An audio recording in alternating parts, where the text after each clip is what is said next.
What's up guys, this is Lord Aizen, welcome back to my channel.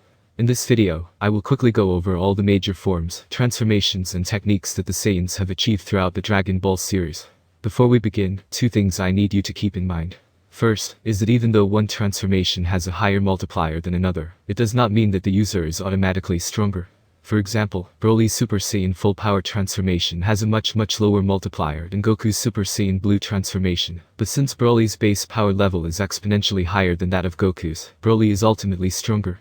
The second thing to keep in mind is that after Super Saiyan God, I've included both low bald multipliers, which are based on feats shown, and also high bald multipliers, which are based on statements.